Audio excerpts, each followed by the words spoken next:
నమస్తే. శ్రీ గురుభ్యో నమ. శ్రీమాత్రే నమ.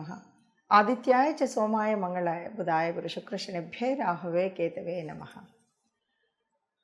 ప్రతి మాసంలో మాసఫలాలు, పక్షఫలాలు, వారఫలాలు, దినఫలాలు ఇలా ఫలితాలు చెప్పుకోవడం అనేటువంటిది అందరూ చేస్తున్నటువంటి పని. మరి ఒకే ఫలితాన్ని ఒక మాసంలో చూస్తే చాలు కదా, లేదు ఉగాదిలో చెప్పుకుంటే సంవత్సరం అంతా ఉంటుంది కదా అనేటువంటిది ఉన్నప్పటికీ ఎప్పటికప్పుడు వారం వారం మారేటువంటి గ్రహాలు కావచ్చు, లేదు మారుతున్న గ్రహాలకు అనుగుణంగా మనకు వచ్చేటువంటి లాభ నష్టాలు కావచ్చు, వీటన్నిటినీ బ్యారేజ్ వేసుకోవాలంటే తప్పనిసరిగా మనం వారఫలాలు కానీ పక్షఫలాలు కానీ చూసుకోవడం అనేటువంటిది దానివల్ల ఉపయోగం ఉంటుంది అనేటువంటిది ఒక విషయం. దానికోసం ప్రతి మాసంలోనూ పక్షఫలాలు చెప్పుకుంటూ ఉంటాం. అందులో భాగంగా మరి ఏప్రిల్ మాసంలో మొదటి పక్షానికి గాను ఫలితాలు. మొదటి పక్షం అంటే ఏప్రిల్ 1 నుండి 15 వరకు ఉండేటువంటి కాల పరిమితులు, గ్రహాల యొక్క స్థితి ఎట్లా ఉంటుంది, ఆ గ్రహాల స్థితి వల్ల మరి మిగతా అంటే 12 రాశులకు ఒక్కొక్కరికి ఆ గ్రహాల యొక్క యుతి కానీ దృష్టి కానీ వీటన్నిటి వల్ల ఉద్యోగ వ్యాపార సంతాన వివాహ విషయాల్లో మరి ఈ 15 రోజులకు ఎలా ఉంటుంది చూద్దాం. దానికి ముందుగాను మరి గ్రహస్థితి అంటే ఇప్పుడున్నటువంటి గ్రహాలు ఎక్కడెక్కడ ఉన్నాయి అంటే ముఖ్యంగా కేతువు కన్యలో ఉన్నాడు, రాహు మీనంలో ఉన్నాడు. ఈ రాహుతో పాటు చాలా గ్రహాలు కలిసి ఉన్నాయి. ఎవరెవరు ఉన్నారు అంటే బుధుడు అక్కడే ఉన్నాడు, ఇంకా మరి కుజ శనులు ఉన్నారు కదా. ఈ కుజ శనులు ఇద్దరు కూడా కుంభంలో ఉన్నారు, గురువు మేషంలో ఉన్నాడు. అంటే గ్రహాలన్నీ ఒకచోట ఉన్నప్పుడు అంటే శుక్రుడు అక్కడే ఉన్నాడు అన్నాము, బుధుడు అక్కడే ఉన్నాడు అంటే ఒకచోట కూటమిలాగా రాహు అక్కడే ఉన్నాడు. ఇలా 3 గ్రహాలు కూడా మీనంలో ఉన్నప్పుడు మరి గ్రహస్థితి ఎలా ఉంటుంది. రవి మరి తదుపరి రవి కూడా మీనంలో ఉండి 15వ తారీఖు వచ్చేసరికి మారుతూ ఉంటాడు. మరి ఇలాంటి పరిస్థితుల్లో గ్రహాలన్నీ ఒక చోట ఉన్నటువంటి పరిస్థితుల్లో 12 రాశులకు ఎలా ఉందో చూద్దాం. కుంభరాశి వారికి ఏప్రిల్ 1 నుండి 15వ తారీఖు వరకు ఎలా ఉంటుంది అంటే కొంత ఆలోచనలు ఎలా ఉంటాయంటే ఏదో చేద్దామని ఆలోచిస్తూ చేతికి వచ్చిన పనిని కూడా కొంతమంది వదిలేస్తూ ఉంటారు. కాలయాపన చాలా ఎక్కువగా చేస్తుంటారు. ఈ విషయంలో తగు జాగ్రత్త తీసుకుంటే మంచిది. లేదు అంటే మాత్రం చేతికి వచ్చిన అవకాశాలని చేతిలో నుండి మనం చేజార్చుకున్నటువంటి వాళ్ళం అవుతారు.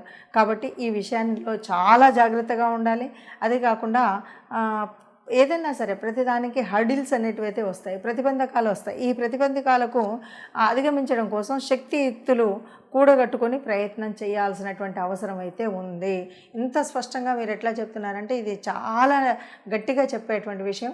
తప్పనిసరిగా మీరు మీకున్నటువంటి దాని మీద కొత్తగా ఆలోచిస్తూ తప్పనిసరిగా నేను చేయగలుగుతాను అని మీ మీద మీరు నమ్మకం పెట్టుకొని ఒక సంకల్ప బలంతో ముందుకు వెళ్ళి చేయాలనుకున్న పని ఇంకో మంచి అవకాశం వస్తుందని వచ్చినటువంటి అవకాశాలని చేజార్చుకోకుండా వచ్చిన ఏ అవకాశం వస్తే ఆ అవకాశాన్ని, అది ఉద్యోగంలో అవ్వనివ్వండి, వ్యాపారంలో అవ్వనివ్వండి, ఏదైనా సరే ఒక గృహ కొనుగోలులో అవ్వనివ్వండి, లేకపోతే ఇంటి వ్యవహారం నడిపించడంలో అవ్వనివ్వండి, పెళ్లి విషయం అవ్వనివ్వండి, ఈ అన్ని విషయాల్లో కూడా వచ్చిన అవకాశాన్ని చేజార్చుకోకండి. వచ్చినటువంటి అవకాశాన్ని కూలదోసుకోకుండా చక్కగా దాన్ని చేపట్టి దాన్ని ఒక గట్టి సంకల్పంతో తప్పకుండా నేను పూర్తి చేసుకుంటాను అనేటువంటి భావంతో ఆ కార్య సఫలీకృతం కోసం ప్రయత్నం చేస్తే అంతా శుభం ఉంటుంది. అలా ప్రయత్నం చేయకుండా వచ్చిన అవకాశాన్ని అంతా కూడా చేజార్చుకుంటే కష్టాలు తప్పవు, నష్టాలు తప్పవు. ఎక్కడున్న వాళ్ళు అక్కడే ఉంటారు. ఉన్నటువంటి ఆర్థిక వ్యవస్థ కొంత మనకు కష్టాన్ని కలిగించే విధంగా ఉంటుంది. ఇలాంటివి రాకుండా ఉండాలి అంటే తప్పనిసరిగా నవగ్రహ ఆరాధన చేయడం అనేటువంటిది మర్చిపోకుండా, గ్రహాల యొక్క అనుకూలత మనకు తప్పనిసరిగా కావాలి.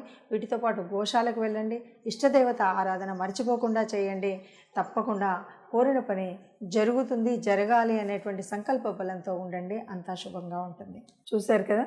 మరి ఇలా ఉన్నటువంటి గ్రహస్థితిలో ఎలా ఉంటుంది అంటే, మొన్ననే ఉగాది చెప్పుకున్నప్పుడు మరి ఈ రాశులకి ఇలా ఉంది అని చెప్పినప్పుడు మరి ఇంతలో ఈ మార్పు ఏంటి అంటే ఒక్కొక్క రోజుకి కూడా మారుతుంది. అంటే కనీసం 2.5 రోజులకు ఒక్కసారి మారే చంద్రుడి యొక్క మార్పు వల్ల కూడా మానసిక స్థితి కానీ ఇవన్నీ మారుతూ ఉంటాయి. అందువల్ల తప్పనిసరిగా మనం చెప్పుకోవాల్సి వస్తుంది. మరి ఇలా గ్రహాల యొక్క యుతి కానీ దృష్టి కానీ మరి ఒకే చోట ఇన్ని గ్రహాలు కలయిక ఉండడం వల్ల కానీ వీటి వల్ల ఏదైనా చెడు కానీ మంచి కానీ ఉందా అంటే మంచి చెడులు రెండు ఉంటాయి.